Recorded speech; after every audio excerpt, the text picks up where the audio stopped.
தளபதி boys 3 பேர் வந்திருந்தாங்க. Atlee, Nelson, Lokesh Kanagaraj 3 பேர்கிட்டயுமே முதல் படம் முடிஞ்ச உடனேயே எனக்கும் படம் பண்ணி கொடுங்க, எனக்கு ஒரு கதை சொல்லுங்க அப்படின்னு சொல்லிட்டு விஜய் அவர்கள் தானா போய் கேட்டிருக்காரு. அதன்படி 3 பேர்கிட்டயுமே புக் ஆகியிருக்காரு.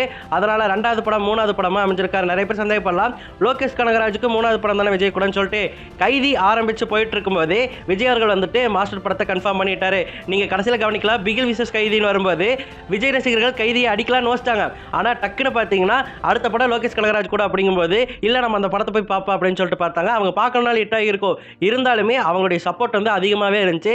நாளா சரி அடுத்த படம் வந்துட்டு விஜய் அவர்கள் கூட தான் நம்ம போய் பார்ப்போம் அப்படின்னு சொல்லிட்டு தான் லோகேஷ் கனகராஜுடைய கைதி படத்தையே பார்த்தேன். ஸோ அந்த அளவுக்கு இந்த 3 பேருமே வந்துட்டு ஏதோ ஒரு வகையில் தளபதி அவர்கள் வாழ்க்கையில் இன்ஃப்ளூயன்ஸ் பண்ணியிருக்காங்க.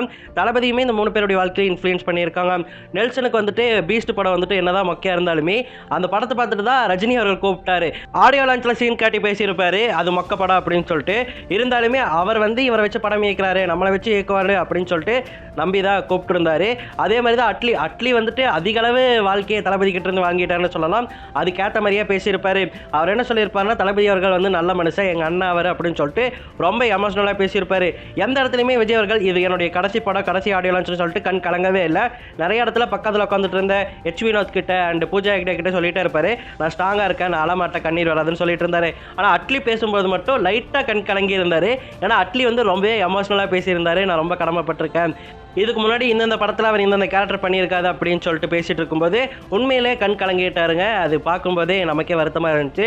லோகேஷ் கனகராஜ் சுருக்கமாக பேசிட்டாரு, ஜனநாயகன் வெற்றி பெற வாழ்த்துக்கள், உங்களுக்கு அடுத்து என்ன பயணம் இருக்கோ அதுவும் வெற்றி பெற வாழ்த்துக்கள் அப்படின்னு சொல்லிட்டு ரத்தன சுருக்கமாக முடிச்சிட்டாரு. லியோ 2 பற்றி பேசியிருப்பாரு. அதுக்கு சொல்லிட்டாரு, அவர் வந்து வேற ரூட் போயிட்டாரு, இனிமேல் லியோ 2 பண்ண முடியாது, ஒருவேளை அந்த ரூட்டுக்கு போகல அப்படின்னு சொன்னால் அவர் என்ன சொல்லியிருப்பாரு அப்படின்னு சொல்லிட்டு கேட்கும்போது பிளடி ஸ்வீட் அப்படின்னு சொல்லிட்டு தான் சொல்லியிருப்பாரு. கண்டிப்பாக பண்ணி கொடுத்துருப்பாரு அப்படின்னு சொல்லிட்டு லோகேஷ் கனகராஜ் சொல்லியிருந்தாரு.